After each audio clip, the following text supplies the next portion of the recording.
మనం చూసుకున్నట్లయితే ఉద్యోగులకు సంబంధించి మరో కీలక అప్డేట్ అనమాట. తెలంగాణలో ఉద్యోగుల సమస్యల పరిష్కారానికి చర్చ అయితే చేయాలని చెప్పేసి డిసైడ్ అవ్వడం జరిగింది. సీఎస్ను కలిసి చర్చించిన కోదండరాం, టీజీఓ, టీఎన్జీఓ నేతలు రాష్ట్ర ప్రభుత్వ ఉద్యోగుల సమస్యలను పరిష్కరించాలని ప్రభుత్వానికి వివిధ సంఘాల ప్రతినిధులు, త్రిసభ్య కమిటీ సభ్యులు ఇక్కడ వివరించారు.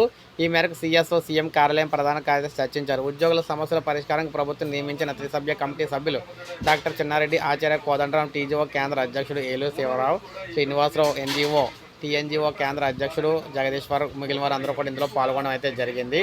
వీరేం చెప్తున్నారంటే, ముఖ్యంగా చూసుకున్నట్లయితే త్వరలో సీఎం రేవంత్ రెడ్డితో భేటీ అయితే ఉంటుందని త్రిసభ్య కమిటీ సభ్యులు తెలిపారు. ఆ తర్వాత వారంతా కూడా సీఎస్కు వినతిపత్రం కూడా సమర్పించారు.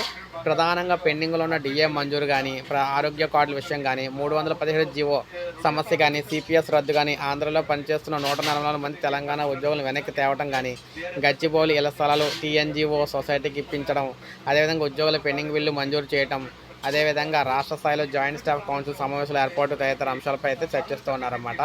మొత్తం మీద చూసుకుంటే ఉద్యోగులకు సంబంధించి అన్ని సమస్యలు, డిఏ పెండింగ్ బకాయిలతో సహా అన్ని సమస్యలు కూడా పరిష్కారానికి సీఎం రేవంత్ రెడ్డితో మీటింగ్ అయితే ఏర్పాటు అయితే చేస్తున్నట్టుగా చెప్తున్నారు తొందరలోనే. సో ఇది మనకి లేటెస్ట్ అప్డేట్. ఒక లైక్ చేయండి, సబ్స్క్రైబ్ చేసుకోవాలి, మన ఛానల్ సబ్స్క్రైబ్ చేసుకోండి.